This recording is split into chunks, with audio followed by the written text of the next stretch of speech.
your dirty ass on the floor, you apes!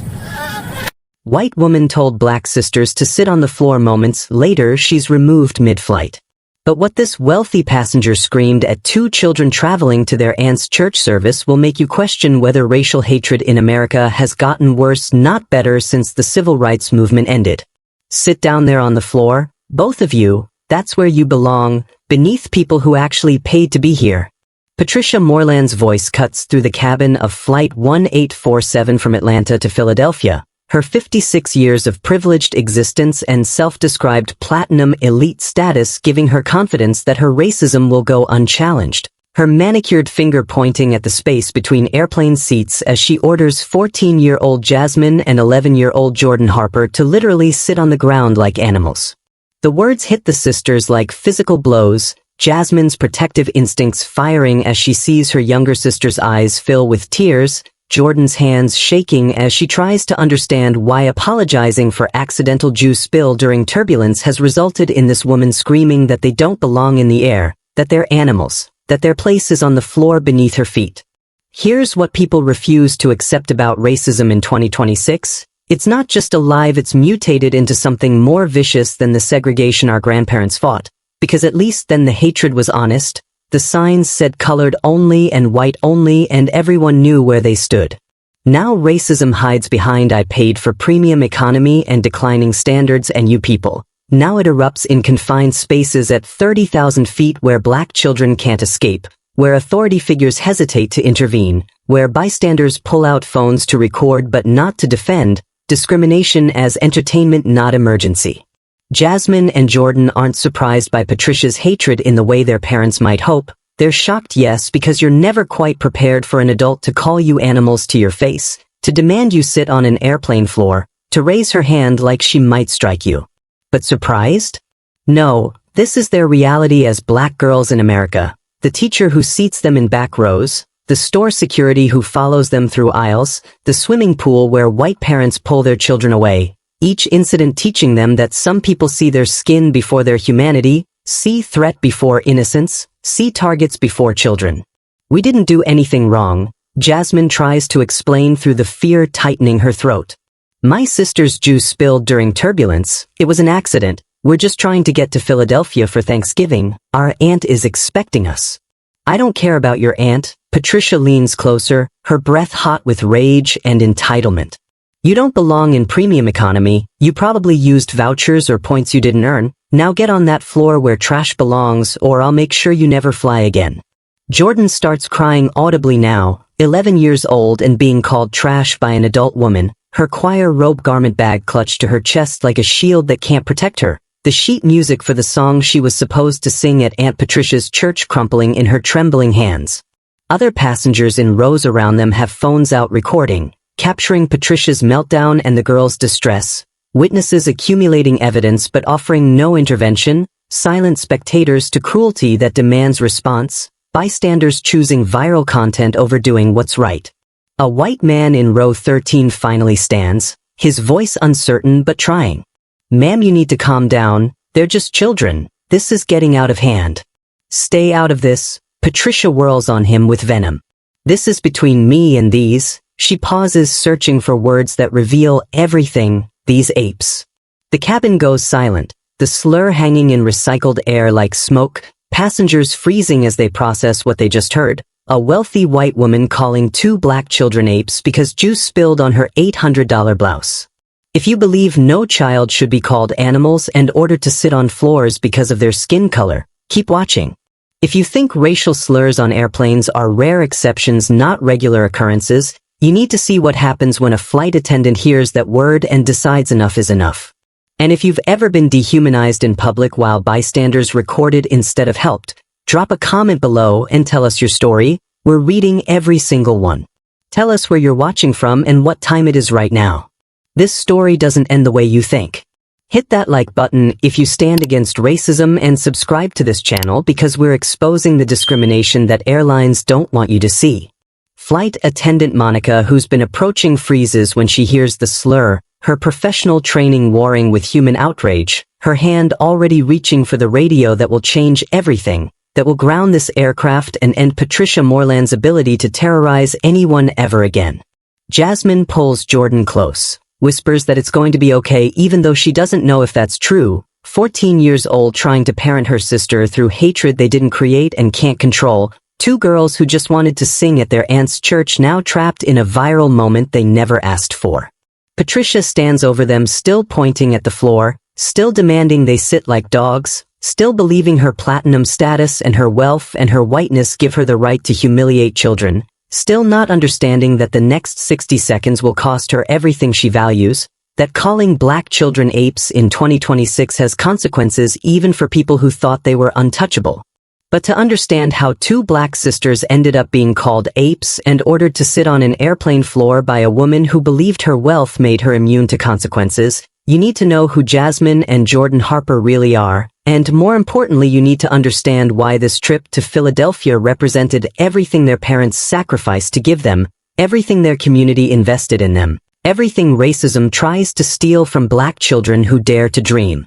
Jasmine Harper is 14 years old, 9th grade at Martin Luther King Jr. High School in Atlanta, honor student who makes straight A's while singing in 3 different choirs, who tutors younger kids after school because she believes education is how you change the world, who's never been in trouble, never been suspended, never given teachers or parents or anyone reason to doubt her character.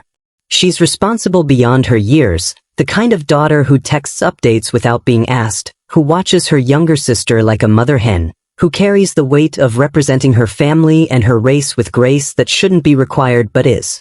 Jordan Harper is 11 years old, 6th grade at the same school, gifted in music with a voice that makes church ladies cry when she hits the high notes in hymns, who practices her harmonies every night with Jasmine, who dreams of Juilliard someday but right now just wants to sing at Aunt Patricia's special Thanksgiving service without messing up the words. She's polite and sweet and a little shy, the kind of child who apologizes when she bumps into furniture, who says yes ma'am and no sir like their parents taught them, who still believes that being good means being safe, a belief this flight is about to shatter. Their parents Dr. Keisha Harper and Nurse Marcus Harper are both emergency room nurses at Grady Memorial Hospital, working double and triple shifts during the holiday season when staffing is thin and emergencies don't pause for Thanksgiving, saving for months to afford these tickets because flying their daughters to Philadelphia matters more than new winter coats or eating out or any luxury they might want for themselves. They raised these girls to be proud and prepared, to know their history and their worth, to understand that excellence is their armor but also that armor doesn't always protect against hatred that refuses to see past skin color.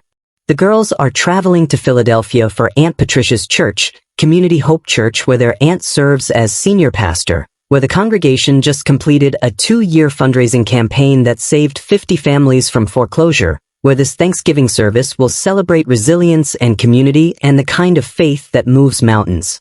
Aunt Patricia specifically invited her nieces to sing in the youth choir, to be part of this historic moment, to experience what it means when black people come together to lift each other up, lessons more valuable than any classroom could teach.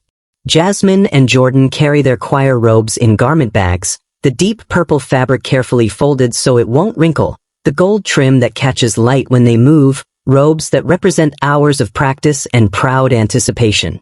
They carry sheet music for We Gather Together, the hymn they'll perform as a duet, Jasmine's alto and Jordan's soprano blending in harmonies they've perfected, their voices trained to praise, not to defend themselves against adults who see them as animals. That morning they woke early, double-checked their bags, made sure they had everything, their mother braiding Jordan's hair while giving last-minute instructions about staying together, about listening to flight attendants, about calling as soon as they land, normal parental worry amplified by the particular concern black parents carry knowing their children face dangers white children never consider. The Uber ride to Hartsfield-Jackson Atlanta International was filled with excited chatter, the girls reviewing their song, talking about seeing cousins they haven't seen in 2 years, wondering if Aunt Patricia will have her famous sweet potato pie at the church reception, the ordinary joy of children anticipating family time, unaware that extraordinary cruelty waits 30,000 feet above the ground. Check-in went smoothly, the Delta agent friendly and efficient, commenting on their choir robes and wishing them good luck with their performance. Human kindness that felt normal because it was normal, because most people treat children with basic decency, Because Patricia Mooreland's hatred is exception not rule even though it shouldn't exist at all. Security was routine, TSA agents professional, the girls removing shoes and laptops and walking through metal detectors without incident, Jordan clutching her sheet music like it might blow away, Jasmine keeping constant eye on her sister, the protective instinct already strong. The gate area was typical holiday travel chaos. Families loaded with luggage, business travelers on phones, the usual mix of people heading somewhere for Thanksgiving, everyone absorbed in their own stories, their own destinations, their own concerns that will soon include whether to intervene when they witness racism or stay silent and film. Boarding began and the girls walked down the jetway holding hands, found their seats in row 12, premium economy that their parents splurged on because 16 inches of extra legroom matters on a 2-hour flight, because comfort matters, because their daughters deserve nice things, seats that are about to become battleground for dignity and human worth. The plane was newer, seats in good condition, overhead bins spacious enough for their garment bags, everything clean and comfortable, the girls settling in by the window and middle seat, saving the aisle for whoever was assigned 12A, chatting about their aunt's church, about the families they were going to meet, about being part of something bigger than themselves. Other flight attendants were lovely, a young woman named Monica checking that they were comfortable, asking if they needed anything, treating them like valued passengers because that's what they were, the contrast that makes Patricia's treatment even more jarring, the reminder that cruelty is choice not inevitability. Then Patricia Mooreland boards, late and irritated, 56 years old in expensive clothes that scream money and status, designer bag, jewelry that costs more than most people's monthly rent, her face already set in an expression of displeasure before she even reaches row 12, before she sees who she'll be sitting next to, her racism primed and ready to explode at the slightest provocation. She stops at row 12, checks her boarding pass, looks at Jasmine and Jordan, her face twisting with disgust so obvious that even Jordan notices. Jasmine squeezes her sister's hand, a silent message that something's wrong, that they need to be careful, that the nice flight is about to become something else entirely. Patricia stands frozen in the aisle of row 12, her eyes moving between her boarding pass and the two black girls sitting in what she clearly believes are the wrong seats, her face cycling through expressions of disbelief, disgust and entitled rage, the kind of fury that comes from wealthy white people who encounter situations that don't match their expectations of who belongs where. There must be some mistake. Her voice carries loud enough for multiple rows to hear, designed to draw attention and sympathy. I'm platinum elite. I shouldn't be sitting next to, she pauses with theatrical emphasis, them. The refusal to say children, the deliberate dehumanization packed into that single word them, the contempt so thick it fills the space between her designer luggage and the sisters who just want to get to their aunt's church, racism performing itself with confidence born from decades of getting away with it. Flight attendant Monica approaches with professional concern, her smile still in place but her eyes showing she's already sensing problem. Ma'am, is everything all right with your seat assignment? Can I help you with something? Everything is not all right. Patricia's voice rises another notch. I paid for premium economy, I have platinum status, I expect to sit next to other premium passengers. Not. She gestures dismissively at Jasmine and Jordan, unaccompanied children who probably don't even belong here. Jasmine's hand finds Jordan's under the armrest, squeezes tight, silent message of we're in this together, 14-year-old already understanding that this woman sees their blackness as trespass, their presence as offense requiring correction. Monica pulls out her tablet, checks the seating chart with practiced efficiency. Ma'am, these young ladies have valid tickets, they're in their assigned seats, everyone in this row paid for premium economy, there's no mistake here. Then I need an upgrade, Patricia demands, her entitlement shield fully deployed. First class, immediately I cannot sit here, this is unacceptable. First class is completely sold out. Monica maintains her professional tone despite the unreasonableness she's facing. And even if seats were available, I can't just reassign passengers based on, she pauses diplomatically, personal preferences. Fine, then move them. Patricia pivots to plan B without hesitation. Move those girls to regular economy where they belong, give me this row, that's a reasonable accommodation for a platinum elite member. Ma'am, everyone stays in their assigned seats. Monica's voice firms up now, the flexibility gone. "I'm sorry, but that's policy. These young ladies have as much right to these seats as you do. We're not moving anyone." "This is discrimination." Patricia's voice hits that particular pitch of white grievance. Discrimination against loyal customers, against people who actually contribute to this airline's bottom line. "I'll be reporting this. I'll be speaking to corporate. This is unacceptable service." Jordan's eyes fill with tears she's trying hard not to let fall, 11 years old and understanding that this woman is trying to get them removed from seats their parents saved for months to afford, that their presence is somehow offensive, that sitting next to them feels like punishment to this stranger. Monica looks at the girls, sees their distress, makes a decision. "Ma'am, I need you to take your seat or we'll need to have you removed from the aircraft. You're holding up boarding, other passengers need to get to their seats." "Fine." Patricia spits the word like poison. "But I'm documenting everything, every single detail. This will be in my complaint. You'll be hearing from my attorneys." She throws herself into seat 12A with exaggerated huffing, presses her body against the window like proximity to the girls might contaminate her, pulls out antibacterial wipes and begins scrubbing her armrest, her tray table, every surface within reach, performance of disgust designed to communicate exactly what she thinks about sharing space with black children. "You never know what kind of germs people carry," she mutters loud enough for the girls to hear. The declining standards of air travel, the complete lack of consideration for premium passengers, it's absolutely disgraceful. Jasmine leans close to Jordan, whispers trying to comfort. "Just ignore her, we'll be in Philadelphia soon, we'll see Aunt Patricia and sing at church and this will all be over. She's just a mean person, it's not about us." But Jordan knows it is about them, 11 years old and already fluent in the language of racism that doesn't need to say the quiet parts loud because the contempt speaks volumes. The way Patricia won't make eye contact, won't acknowledge their existence except as problem, won't extend the basic courtesy she'd show white children in the same seats.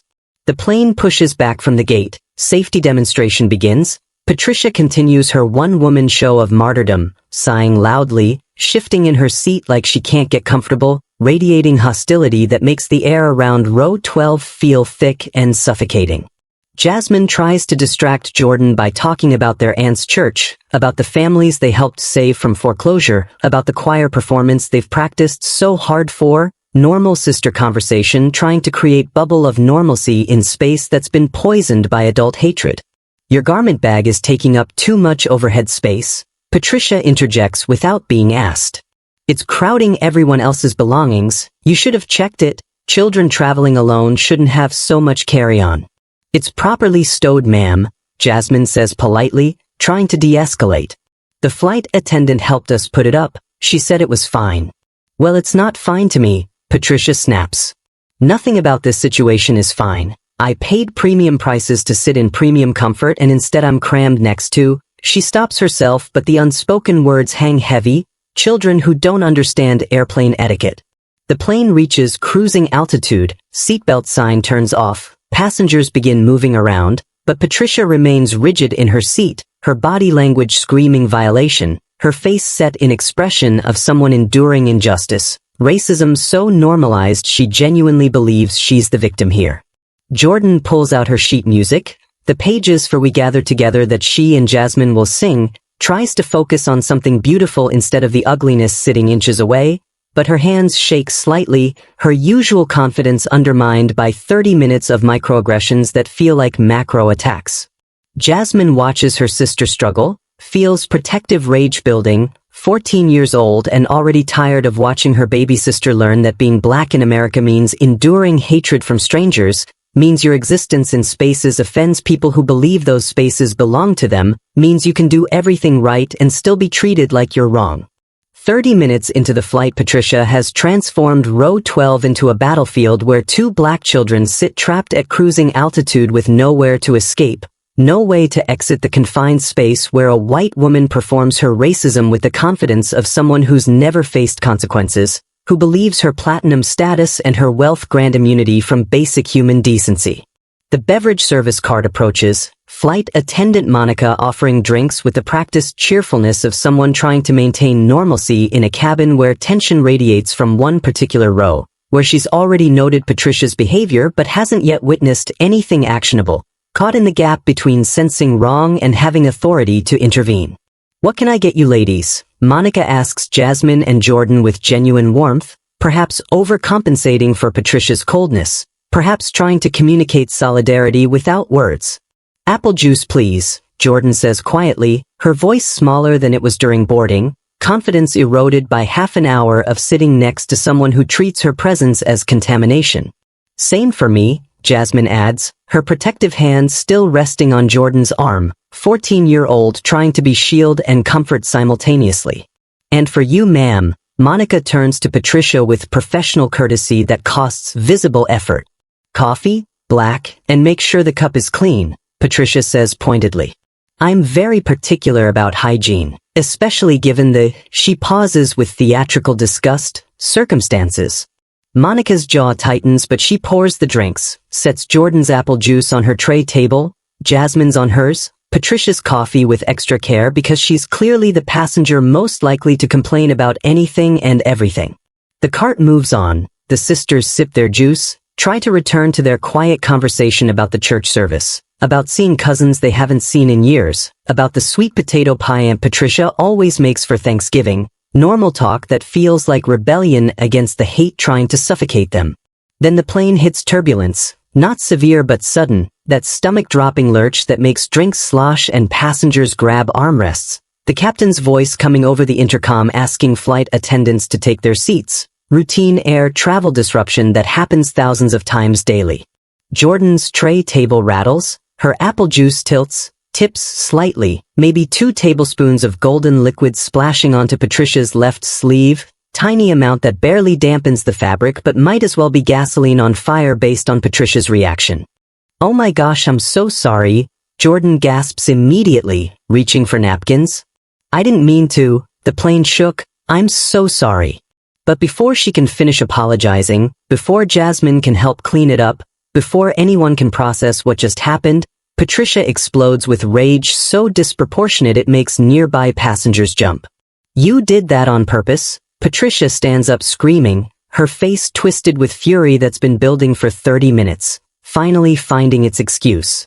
"You little animals, look what you did to my $800 blouse. You ruined it, you absolutely ruined it."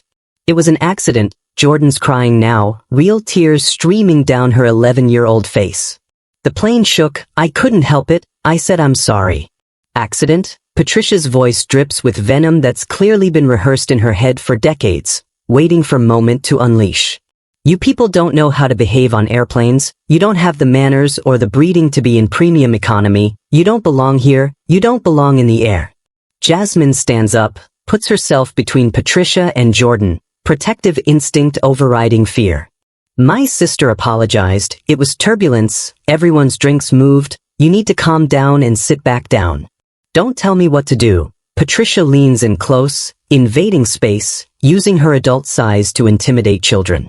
"You want to know what you need to do? You need to get on that floor." She points down at the space between the seats, the dirty aircraft floor where feet rest and trash sometimes falls, the place she believes is appropriate for black children who had the audacity to exist in her row. "Sit down there, both of you, on the floor until this plane lands. That's where you belong, beneath people who actually pay to be here, beneath people who matter, beneath your betters." The words hit like physical blows, Jordan's crying becomes sobbing, Jasmine's hands shake with rage and helplessness, other passengers in nearby rows go silent, phones come out, recording starts, witnesses accumulating who will watch and document but not yet defend, bystanders choosing content over courage. "We're not sitting on the floor," Jasmine's voice cracks but stays defiant. "We have tickets just like you, we pay just like you can't make us sit on the floor." Did I stutter? Patricia's face is inches from Jasmine's now, breath hot with rage. "Get on the ground where you belong or I will make sure you never fly again. I will have you banned from every airline. I will ruin you. Do you understand me? I will destroy you."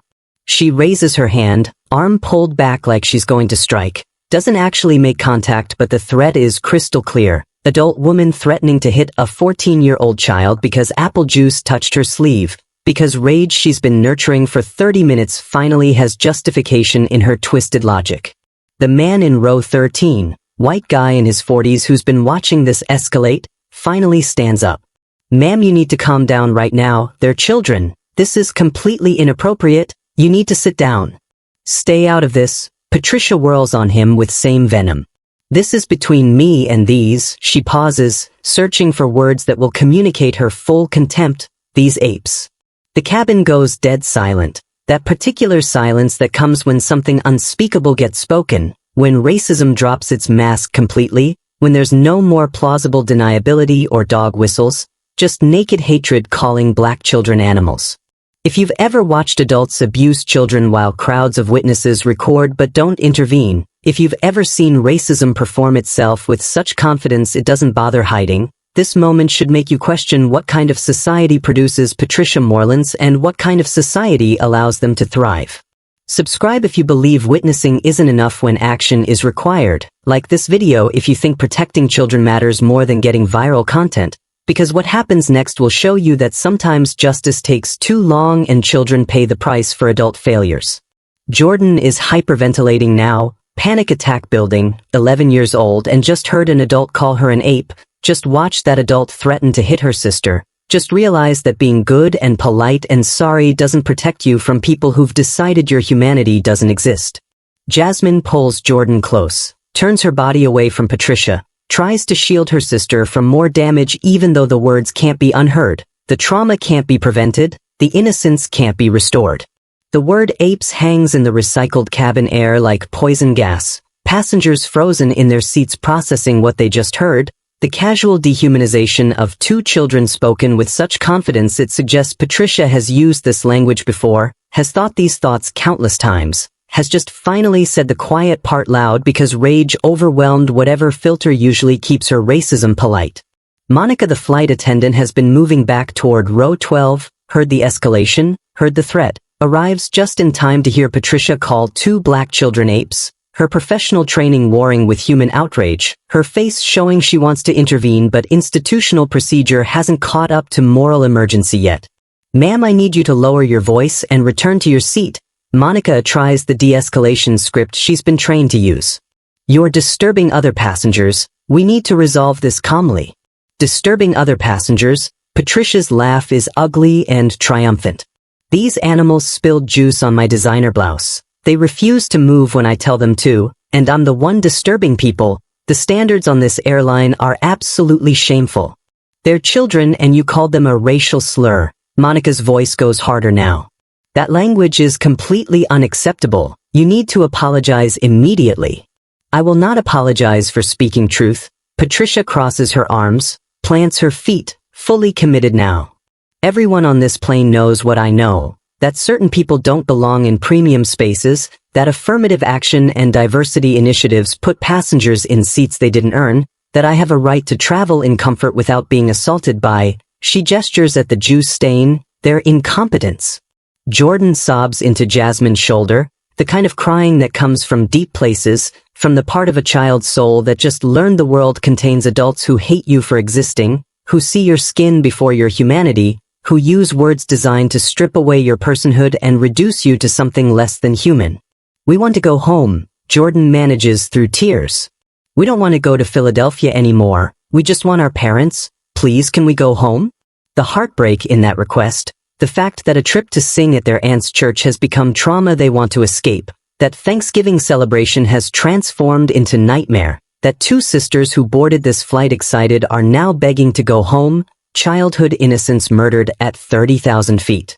Jasmine holds her sister tighter, her own tears falling now though she's trying to be strong, trying to be the protector, 14 years old and facing hate she intellectually knew existed but emotionally wasn't prepared to experience this raw, this vicious, this personal. I'm so sorry, Jordan, Jasmine whispers. I'm so sorry I couldn't stop her. I'm so sorry this is happening. I wish Dad was here. I wish Mom was here. I wish we never got on this plane. The admission of helplessness from the older sister who always has answers, who always knows what to do, who's suddenly just a scared teenager realizing that being right doesn't protect you, that having valid tickets doesn't guarantee dignity, that sometimes adults fail you in ways that leave permanent scars.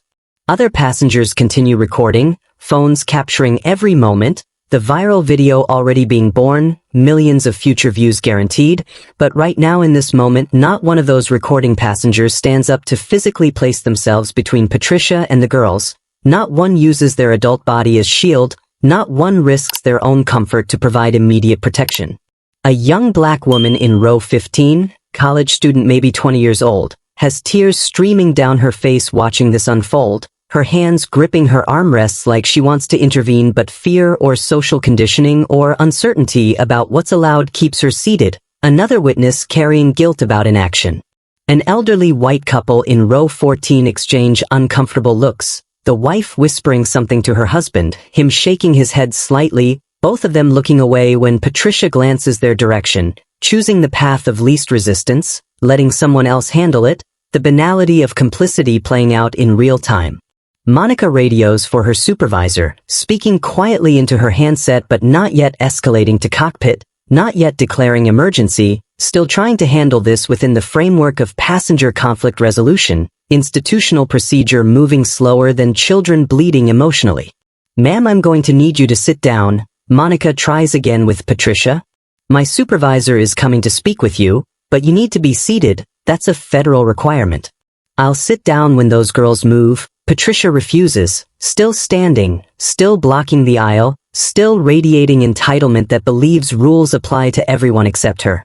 "I paid for premium economy, I have platinum status, I should not have to tolerate being assaulted and then told I'm the problem." "Nobody assaulted you," the man from row 13 speaks up again. "A child accidentally spilled juice during turbulence, you're the one who threatened violence, you're the one using racial slurs, you're the problem here. How dare you?" Patricia turns her fury on him.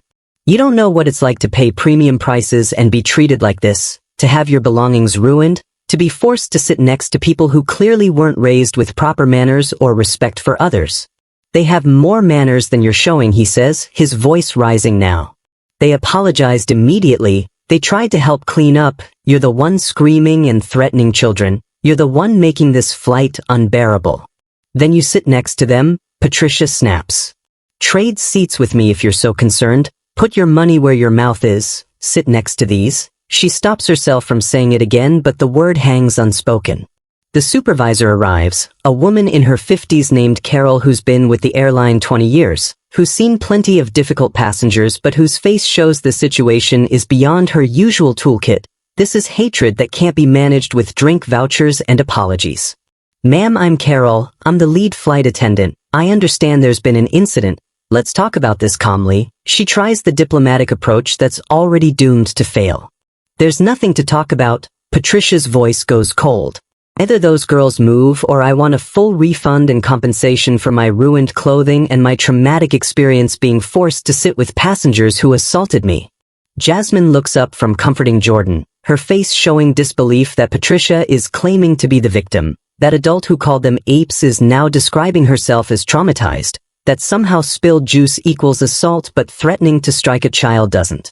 "We didn't assault you," Jasmine says, her voice shaking but determined. Jordan apologized. "It was an accident. You're the one who threatened us. You're the one who called us animals. How are you the victim here?" "Don't talk to me." Patricia literally turns her back. "Don't address me. Don't look at me. As far as I'm concerned, you don't exist. You're not people I recognize as having right to speak." The dehumanization complete now, Patricia not even pretending anymore, not hiding behind coded language or plausible deniability, just pure naked racism that denies the girls' basic humanity, that treats their voices as noise not speech, that erases their personhood entirely. Carol, the lead flight attendant, tries to navigate an impossible situation, standing in the aisle of row 12 with a racist passenger refusing to sit down, 2 traumatized children crying, and a cabin full of witnesses who document but don't defend, her training manual offering no script for handling naked hatred performed with this much confidence. "Ma'am, you've used unacceptable language toward these minors." Carol tries to establish authority. "You've threatened violence, you've refused crew instructions. I need you to sit down immediately or we'll have to consider more serious measures." "More serious measures." Patricia laughs with the entitlement of someone who's never faced real consequences. "I'd like to see you try. I have lawyers, I have platinum status for life, I have connections that go all the way to corporate. You touch me and I'll own this airline. The threat lands exactly as intended, Carol hesitating because she knows Patricia isn't bluffing. Wealthy passengers sue airlines constantly. Flight attendants get disciplined for complaints that turn out to be lies. The system protects people with money and status more than it protects crying children. Jasmine watches this hesitation, sees the adult who should help them calculating risk instead, sees the flight attendant weighing her job security against their safety, sees the moment when institutional self-preservation wins over moral clarity, learning the bitter lesson that sometimes the people in uniforms can't save you. We should call the captain, Monica suggests quietly to Carol. This is beyond passenger dispute. She used a racial slur, she threatened minors, this needs to go to the cockpit. Let me try to de-escalate first, Carol says, still hoping to resolve this without creating incident report, without triggering protocols that will delay the flight, without admitting that her authority isn't enough, institutional inertia choosing smallest possible response. Jordan has stopped crying from exhaustion, not comfort, her face pressed against Jasmine's shoulder, her body occasionally shaking with leftover sobs, 11 years old and learning that trauma doesn't end when the immediate danger passes, that your nervous system keeps firing even after the threat stops, that safety is illusion not guarantee. I want to call Mom, Jordan whispers. Please can I call Mom? I need to talk to Mom. We can't use phones until we land, baby, Jasmine says gently even though she wants the same thing. But Mom's working her shift, she's helping people in the emergency room, we can't worry her right now, we have to be strong just a little longer. The responsibility placed on children to manage their own trauma, to protect their parents from worry, to be strong when they should be allowed to fall apart, to carry weight that should never rest on shoulders this young, another cost of racism that doesn't appear on any balance sheet. Patricia finally sits down but continues her commentary, loud enough for multiple rows to hear, performing grievance for her audience of silent witnesses. This is what happens when airlines prioritize diversity over excellence, when they let anyone with a credit card into premium cabins, when standards disappear in favor of political correctness. A middle-aged white businessman in row 11 nods slightly, agreement that's small enough to deny but visible enough to encourage Patricia, complicity through silent validation, another passenger choosing her side, racism finding allies in people who'd claim they're not racist but somehow always sympathize with racists. The young black woman in row 15 pulls out her phone, not to record Patricia but to text someone, her fingers flying across the screen, maybe telling family what she's witnessing, maybe asking advice about whether to intervene, maybe just processing the trauma of watching two girls experience what she's experienced before, the particular pain of seeing your own history repeat. An elderly black man in row 16 stands up, slowly because arthritis makes quick movement impossible, walks toward the front of the plane with dignity that comes from surviving worse than this, finds Monica and Carol clustered near the galley, his voice quiet but firm. Those girls need an adult advocate, someone who's not worried about airline liability. I'm offering to sit with them, to provide presence that communicates they're not alone. Sir, we appreciate that, but you need to return to your seat, Carol says reflexively, procedure overriding compassion. We're handling the situation. Additional passengers in the aisle creates safety issues.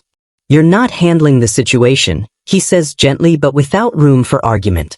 You're managing the white woman's tantrum while two children suffer. I'm not asking permission. I'm telling you I'm going to sit with those girls unless you physically remove me, and I don't think you want that optics. Carol looks at Monica, both of them realizing this man just offered them cover they desperately need, adult black presence that provides comfort they as airline employees apparently can't, witness who isn't burdened by institutional constraints. Thank you, Monica says simply.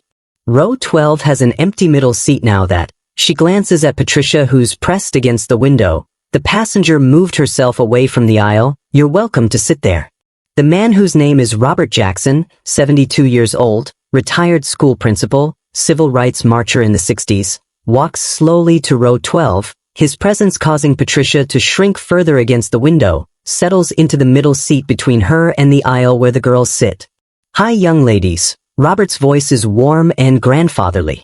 My name is Mr. Jackson. I'm going to sit here with you for the rest of this flight. You don't have to talk if you don't want to, but you're not alone. I want you to know that. Jasmine looks at this stranger offering kindness when everyone else offered documentation, tears starting fresh because sometimes compassion breaks you harder than cruelty, sometimes being seen and valued after being dehumanized cracks open whatever walls you built to survive. Thank you, Jasmine manages. Thank you for, she can't finish because emotion chokes off words, but Mr. Jackson understands, pats her hand gently, grandfather energy filling space where protection should have existed all along. Patricia makes disgusted sound, shifts as far from Mr. Jackson as physics allows, her body language screaming contamination, but she's silent now, perhaps because his age and gender give him authority she won't challenge, perhaps because something in his dignity makes even her hatred hesitate. Jordan lifts her head from Jasmine's shoulder, looks at Mr. Jackson with red swollen eyes. Are you going to make her apologize? She asks with heartbreaking hope. Are you going to make her take back what she called us? No, baby, Mr. Jackson says honestly. I can't make her do anything. People like her only apologize when consequences force them to, not because conscience compels them, but I can sit here with you. I can be witness to your dignity even when she refuses to see it. The plane continues toward Philadelphia, passengers settling back into their seats, crisis seemingly managed even though nothing is actually resolved, Patricia's hatred contained but not addressed, the girl's trauma acknowledged but not healed, bystanders returning to their books and movies having captured content they'll share later with appropriate outrage that costs them nothing now. Monica stands in the galley watching row 12, her hand near the phone that connects to cockpit, her training telling her to wait for more concrete violation, her humanity telling her this should have been escalated 30 minutes ago. Torn between procedure and principle, another adult failing children in real time. The flight continues toward Philadelphia with Mr. Jackson sitting protectively between the girls and Patricia, his presence providing comfort that official airline responses failed to deliver. But the temporary peace is exactly that, temporary, because hatred doesn't stay quiet for long, because Patricia's rage is still building, because racism that gets interrupted doesn't disappear, it just waits for its next opportunity. 20 minutes pass. The cabin settling into that mid-flight lull where passengers doze or read, where the drama of row 12 seems to have resolved itself, where people congratulate themselves for returning to normal even though two children sit traumatized and their abuser sits unpunished, where collective amnesia starts erasing what just happened. Then Patricia needs to use the restroom, has to ask Mr. Jackson to move so she can get out, her voice tight with barely controlled fury at having to request anything from him, at having to acknowledge his presence, at having dignity she refuses to extend to children suddenly required for her own basic needs. Mr. Jackson stands slowly, arthritis making the movement deliberate, Patricia squeezing past him with exaggerated disgust, her body language broadcasting contamination fear, heading toward the bathroom still radiating entitlement mixed with victimhood. Monica watches her go, sees opportunity, approaches row 12 while Patricia is away, kneels in the aisle beside Jasmine and Jordan. Girls, I am so sorry for what you experienced, she says quietly. What that woman said and did is unacceptable. I should have acted faster. I should have protected you better. It's not your fault, Jasmine says with grace. She shouldn't need to extend. You tried to help. You told her to stop. You got Mr. Jackson to sit with us. You did what you could. But Monica knows it wasn't enough, knows that following procedure while children suffer isn't the defense she wants it to be, knows that in this moment her training failed a basic test of humanity, institutional constraints revealing themselves as excuses not obstacles. I can't do this anymore, Patricia announces to the entire cabin, her voice rising to ensure everyone hears. I cannot sit in this row. I cannot tolerate this treatment. I paid premium prices and I'm being forced to sit with. She gestures wildly at the girls and Mr. Jackson, these people who have made my flight absolutely miserable. Ma'am, you need to lower your voice, Carol returns, her patience exhausted. You've disrupted this flight repeatedly, you've harassed minors, you need to sit down and be quiet or there will be consequences. Consequences? Patricia's laugh is unhinged now. You want to talk about consequences? What about consequences for passengers who assault others, who ruin expensive clothing, who refuse to know their place? Know their place? Mr. Jackson's voice is quiet but carries weight. Did you really just say these children need to know their place? Did you really just use that language, the same language segregationists used when I was young, when black children couldn't sit where they wanted, couldn't go to schools they deserved, couldn't exist in spaces white people claimed? Don't you lecture me, Patricia whirls on him. I have every right to comfort I paid for, every right to travel without being assaulted, every right to expect basic standards.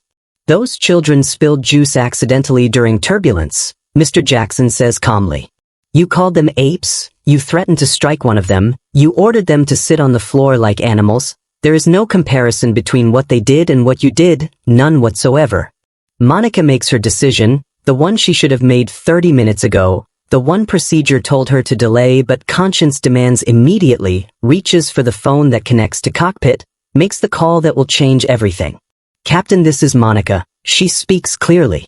We have a code red passenger incident in the cabin, racial slurs directed at minors, multiple threats of violence, continued disruption despite repeated warnings. I'm requesting emergency landing and law enforcement intervention. The cabin goes completely silent, passengers processing what they just heard. Emergency landing means serious, means federal agents, means this isn't just drama to post about but actual crime being reported, means the viral video they're recording just became evidence. Copy that, Monica. Captain Rodriguez's voice crackles through. I'm contacting ATC now, we'll be diverting to Charlotte, approximately 20 minutes, secure the passenger and prepare for landing. Patricia's face drains of color, understanding suddenly what just happened, what she triggered, what's waiting for her on the ground.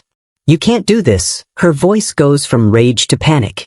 I didn't do anything, they're lying, this is discrimination against me. Ma'am, you need to sit down immediately. Monica's voice carries authority she didn't have before, backed by Captain's decision to ground the aircraft. You are not to speak, not to move, not to interact with anyone. Do you understand? I want to speak to the captain, Patricia demands. I want to file a complaint. This is outrageous. I have rights. You have the right to remain silent, Monica says. I suggest you exercise it because everything you say is being recorded and will be provided to federal agents. Now sit down. Jordan lifts her head, looks at Jasmine with hope mixed with confusion. Does this mean she's in trouble? Does this mean someone finally listened? Does this mean it's really over? I think so, baby, Jasmine says, not quite believing it herself. I think they're going to arrest her. I think someone finally did something. The plane begins descending, announcement made that they're diverting to Charlotte for emergency, passengers grumbling about delays and missed connections, self-centered complaints that ignore two children who just survived racist attack, priorities revealing themselves in what people consider inconvenient. Patricia sits rigid, her hands shaking now, reality penetrating whatever bubble of entitlement she's lived in her entire 56 years, understanding that platinum status doesn't protect you from federal charges, that wealth doesn't erase evidence recorded on dozens of phones, that the life she knew is ending in this descent toward Charlotte. Mr. Jackson keeps his position between Patricia and the girls, silent guardian who showed up when institutions hesitated, whose presence communicates that sometimes individuals have to do what systems can't or won't, whose grandfather energy provides safety that uniforms failed to guarantee. Monica stands in the galley, radios Charlotte authorities with details, passenger name, seat number, charges being reported, witnesses available, video evidence confirmed, building the case that will ensure Patricia Mooreland's arrest is waiting, not optional. The young black woman in row 15 is crying quietly, cathartic tears for the justice finally arriving, for the validation that what she witnessed was as wrong as it felt, for two girls who will maybe believe the system can work even when it works slowly, even when it requires emergency landing to activate. The plane descends toward Charlotte Douglas International Airport with the weight of what just happened settling over the cabin, passengers realizing they're about to witness something they'll tell people about for years, an arrest at 30,000 feet that started with spilled juice and ended with federal charges, racism recorded and documented and finally facing consequences.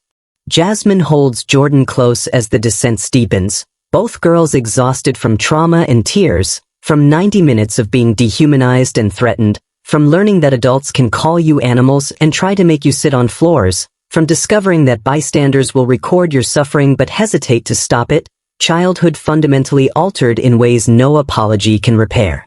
I'm scared, Jordan whispers. What if the police don't believe us? What if she gets away with it? What if we get in trouble somehow? The fear-speaking truth that black children learn early, that authority doesn't always protect people who look like them, that sometimes calling for help brings more danger, that justice system designed to protect everyone actually protects some people more than others, 11 years old and already understanding this bitter reality. We have witnesses, baby. Jasmine tries to sound confident. Mr. Jackson saw everything. Monica heard her say those things. All those people recorded videos. They can't ignore what happened. They have to do something. But Jasmine's voice wavers because she's not sure, because she's 14 and she's seen news stories about people who did terrible things and faced no consequences, about videos that showed clear wrongdoing but somehow the victims ended up blamed, about systems that promise justice but deliver disappointment, about hoping for accountability while preparing for betrayal. Mr. Jackson pats their hands gently, his weathered fingers providing comfort his words can't guarantee. I was there, he says simply. I saw everything, I heard everything, I will tell the truth about what this woman did. I promise you that whatever happens you have witnesses who will speak. Patricia sits pressed against the window, her earlier rage replaced by visible panic, her hands twisting in her lap, her face showing she's calculating consequences, running through scenarios, perhaps realizing for the first time in her privileged life that money and status might not save her, that video evidence doesn't care about platinum membership, that federal agents aren't impressed by designer clothes. The plane touches down with gentle bump, taxis toward gate where flashing lights are visible through windows, police vehicles positioned and waiting, FBI agents prepare to board, institutional response finally matching the severity of what occurred, justice arriving late but arriving nonetheless. Ladies and gentlemen, this is Captain Rodriguez. The voice comes over speakers with authority that brooks no argument. Remain seated with seatbelts fastened. Law enforcement will be boarding to address a passenger incident. Do not leave your seats until instructed. Anyone who witnessed the incident should be prepared to provide statements. The cabin door opens and 4 FBI agents board, 2 men and 2 women in dark suits, badges visible, expressions professional and serious, people who investigate federal crimes, not airline complaints, whose presence transforms this from passenger dispute into criminal matter. Who's the passenger in question? The lead agent asks Monica, his voice carrying weight of federal authority, someone who doesn't negotiate or debate, who came to collect evidence and suspects. Seat 12A, Patricia Mooreland, Monica says clearly. Multiple witnesses, video evidence, racial slurs directed at minors, threats of physical violence, continuous disruption despite repeated warnings. The girls she targeted are in 12B and 12C. The agents approach row 12, passengers craning next to watch, phones still recording, viral video entering its final act, millions of future views guaranteed as Patricia Mooreland's life implodes in real time. Ma'am, I'm Special Agent Williams, FBI. The lead agent addresses Patricia. We need you to come with us. There are allegations of federal crimes. You'll be given opportunity to make a statement. This is insane. Patricia's voice comes out shrill. Those children attacked me. They ruined my clothing. I'm the victim here. I want a lawyer. I know my rights. You'll have access to counsel, ma'am, Agent Williams says calmly. Right now you need to stand up and come with us. We can do this cooperatively or not. Your choice. Patricia stands on shaking legs, her earlier confidence completely evaporated, her entitlement armor cracked and useless, reality penetrating in ways her privilege usually prevents, understanding perhaps that this is really happening, that she's really being arrested, that consequences are really arriving. As agents escort her past rows of watching passengers, the cabin stays silent except for whispers, everyone processing this moment, this public accountability, this rare instance of racism facing immediate punishment, some passengers satisfied, others uncomfortable, all of them witnesses to justice that came slowly but came visibly. Patricia passes Mr. Jackson, who meets her eyes with expression of profound sadness, not triumph, perhaps seeing not monster but broken person whose hatred destroyed her, perhaps remembering that he's lived long enough to know racism hurts everyone it touches, including racists themselves, perhaps grieving for the world that produces people like her. She passes Jasmine and Jordan, who don't look at her, can't look at her, don't want final image of the woman who called them apes burned deeper into memory, 2 children who just want this to end, who want to get to Philadelphia, who want to see their aunt and sing at church and pretend this nightmare never happened even though they know it did and it will follow them forever. Wait, Patricia stops suddenly, turns toward the girls, agents tensing. She struggles for words. I'm sorry, I don't know what happened to me, I didn't mean, please tell them I'm sorry. The apology lands hollow, too late and too self-serving, words spoken not from genuine remorse but from desperation to reduce consequences, sorry she got caught not sorry she did it, remorse about punishment not about pain inflicted. Ma'am, we need to keep moving, Agent Williams says, hand on her elbow, guiding her firmly toward exit, toward police vehicles, toward federal charges that will define the rest of her life, toward consequences she spent 56 years believing wouldn't apply to her. The second agent stays behind, approaches row 12 with notepad. I'm Agent Chen. I need statements from you ladies and from Mr. Jackson. We'll also need contact information for your parents. This is going to take a while to process fully. Our parents are in Atlanta, Jasmine says, her voice tired. They're both nurses, they're working, they don't even know this happened yet. We were just trying to get to Philadelphia for Thanksgiving, we were just going to sing at our aunt's church. The simple statement of what was stolen, normal family trip transformed into federal case, children who should be practicing harmonies instead giving statements to FBI agents, Thanksgiving that should be about gratitude poisoned by hatred, innocence that can't be restored no matter how many apologies come later. Agent Chen's expression softens hearing this, perhaps has children of his own, perhaps understands what this cost them beyond the immediate trauma. I'm sorry this happened to you, he says with genuine empathy. You did nothing wrong, you handled yourselves with remarkable grace. Your parents should be very proud. Jordan finally looks up at him, her face showing she needs to hear this from adult with authority. Are we in trouble, she asks. Did we do something wrong that made her so angry? The question breaks hearts, child asking if she caused her own abuse, wondering if being black in premium economy was the mistake, if existing where Patricia didn't want her to exist was the crime, internalized blame that racism teaches its victims, 11 years old and already learning to question her own innocence. No, sweetheart, Agent Chen kneels in the aisle to be at Jordan's eye level. You did absolutely nothing wrong, nothing you did caused this. Some people carry hate in their hearts and they look for any excuse to let it out. Spilled juice was just the excuse, her racism was always there waiting.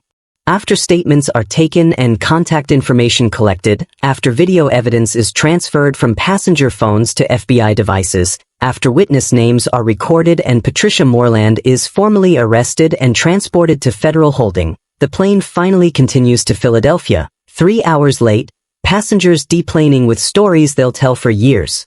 The airline moves Jasmine and Jordan to first class for the remaining flight, upgrades that feel both generous and insufficient, comfort that can't undo trauma, premium seats that remind them of the premium seats that became battlefield, kindness that arrives after they needed it most. Monica sits with them during the short hop to Philadelphia, her professional demeanor cracked by guilt and grief. I should have called the captain sooner, she says quietly. I should have protected you faster. I knew what was happening was wrong, but I followed procedure instead of following my conscience. I failed you and I'm so sorry. You didn't fail us, Jasmine says with maturity beyond 14 years. The system failed us. The people who recorded instead of helping failed us. That woman who decided we were animals failed us. You did what you could within rules that aren't designed to protect people like us. The observation cuts deep, child understanding what adults prefer to deny, that systems built on inequality don't protect equally, that rules designed by privilege serve privilege, that justice requires breaking protocol not following it, lessons learned at 30,000 feet that will shape how these girls see authority forever. When the plane finally lands in Philadelphia, Aunt Patricia waits at the gate, the pastor aunt not the racist passenger, alerted by frantic calls from airline staff, her face showing she's been crying, been praying, been preparing to gather her nieces and help them heal from wounds she can't see but knows are deep. The girls emerge from the jetway exhausted and traumatized, spot their aunt and run, 14 and 11 years old collapsing into arms that represent safety, family, unconditional love that doesn't depend on where you sit or how you look or whether you accidentally spill juice. My babies, Aunt Patricia holds them both, rocks them gently. My poor babies, I'm so sorry the world is still so cruel, I'm so sorry you had to learn this lesson this way. They stand there in the middle of Philadelphia International Airport, pastor and nieces, black women and black girls, family reunited by crisis, other passengers flowing around them, some recognizing them from news alerts already appearing on phones, viral video spreading faster than the plane that carried it, Patricia Mooreland's face becoming infamous while Jasmine and Jordan tried to become anonymous. The drive to Aunt Patricia's church is quiet, the girls too exhausted for conversation, their aunt respecting their need for silence, for processing, for beginning the long work of integrating trauma into their understanding of who they are and what the world is, work that will take years, not hours, healing that will be imperfect and incomplete. At Community Hope Church, the congregation has gathered despite the late hour. 50 families who were saved from foreclosure, 100 more who supported them, community that heard what happened and came together to surround the girls with love stronger than one woman's hate, to remind them they're valued and cherished and believed. When Jasmine and Jordan enter the sanctuary, the entire congregation stands and applauds, not for surviving but for existing, not for being strong but for being present, affirmation that they belong everywhere they choose to be, that their humanity isn't negotiable, that their community sees them as the beautiful children they are, not the animals one racist called them. We were supposed to sing, Jordan says quietly to her aunt. We practiced so hard, we brought our robes and our sheet music, we wanted to be part of the service. And you will be, Aunt Patricia promises. Tomorrow, after you've rested, after you've had time to breathe, you'll sing if you want to, or you won't if you don't. There's no pressure, no expectations, just love and space to heal however you need. But the girls surprise everyone, including themselves, walking to the front of the sanctuary still in their traveling clothes, their choir robes unpacked from garment bags that survived the flight, their sheet music smoothed out from where Jordan clutched it during crisis, standing side by side like they've done at countless rehearsals. We want to sing now, Jasmine says. We came here to sing. We're not letting her take that from us. We're not letting hate steal our voices. And they sing. We gather together, their harmonies shaky at first, voices breaking with emotion, but growing stronger with each verse, alto and soprano blending, two sisters reclaiming power that racism tried to strip away, transforming trauma into testimony, proving that hate doesn't win when love surrounds you, that one woman's ugliness can't extinguish beauty that runs this deep. The congregation cries with them, for them, witnessing resilience that shouldn't be required but inspires anyway, children teaching adults about grace under fire, about refusing to be broken, about singing when silence would be easier, about claiming space when exclusion would be safer. 5 years after Patricia Mooreland called 2 black children apes and ordered them to sit on an airplane floor, Jasmine and Jordan Harper board that same airline heading to different futures, Jasmine 19 and heading to Howard University for her sophomore year, Jordan 16 and heading to a national youth leadership conference, both successful and thriving and deliberately booking premium economy in row 12, seats 12B and 12C. The flight attendant processing their boarding passes is young, maybe mid-20s, her eyes widening slightly when she sees their names, recognizing them from the viral video that's shown in airline training sessions, from the story that changed how carriers handle discrimination, from the faces that represent what happens when hate meets innocence. Ms. Harper and Ms. Harper, the attendant says with genuine respect. We're honored to have you flying with us today. If you need anything at all, please let me know. I want to make sure your flight is everything it should be. We're good, Jordan says with smile that's confident and genuine. We belong here. The simple statement carries weight of 5 years healing, of therapy and growth, of learning that one woman's hatred doesn't define their worth, of reclaiming space that trauma tried to steal, of refusing to let racism make them smaller or angrier or less themselves. They settle into their seats, pull out laptops and headphones, young women now not frightened children, changed by what happened but not broken, scarred but not destroyed, carrying trauma but also carrying triumph, proof that surviving doesn't mean forgetting but means continuing anyway. Patricia Mooreland is 61 now, divorced and isolated, working minimum wage at a call center after burning through her divorce settlement on legal fees, living in a small apartment that represents how far she fell, watching the news where Jasmine's acceptance to Howard's pre-law program is featured, where Jordan's youth activism is praised. She writes in her court-mandated journal, the one her probation requires, words that come 5 years too late. I called them apes. They became queens. I tried to make them sit on the floor. They rose above me in every way that matters. That's not irony. That's justice. That's what I earned by choosing hate over humanity. The admission costs nothing now, changes nothing for the girls she traumatized, serves only to document her own destruction, remorse that's real but insufficient, understanding that arrived after consequences not before cruelty, too late to matter except as cautionary tale.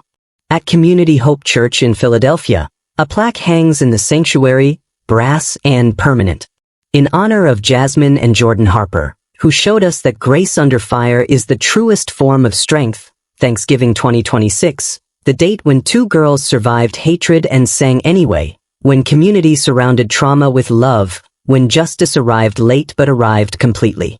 If you believe children shouldn't have to overcome racism to claim space they paid for, if you think one viral video shouldn't be what's required before systems protect vulnerable passengers, subscribe because we're documenting the stories that show progress is real but incomplete.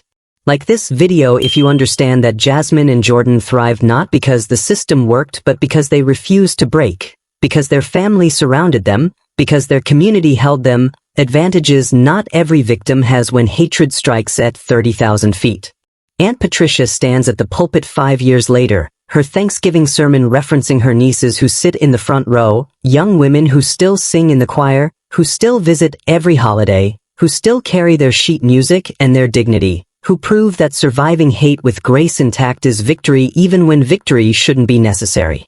Jasmine and Jordan lead the youth choir in We Gather Together, the same song they sang the night they arrived traumatized, their voices stronger now, their harmonies perfect, alto and soprano blending in music that racism tried to silence, singing not despite what happened but through what happened, transformed not defeated. They weren't broken by one woman's hate, they were forged by it, shaped by surviving, strengthened by refusing to let cruelty define them, proof that some spirits bend under pressure but don't break, that childhood innocence once stolen can be rebuilt differently, that the best revenge against people who tried to diminish you is becoming more than they could imagine. Patricia Mooreland watches their success from her small apartment, her life a shell of what it was, her choices costing everything she valued, her racism destroying her more thoroughly than any external punishment could, living proof that hate consumes its host, that calling children animals reveals who the real animal is, that losing everything sometimes is exactly what someone earned. The sisters fly home after Thanksgiving, row 12 again, belonging without question, existing without apology, claiming space that's theirs by right not by battle, 5 years of healing visible in how casually they travel, how easily they laugh, how completely they've refused to let one woman's ugliness make them smaller, two black girls who became black women despite everything designed to stop them, singing their way through trauma into triumph, proving that grace really is the truest form of strength.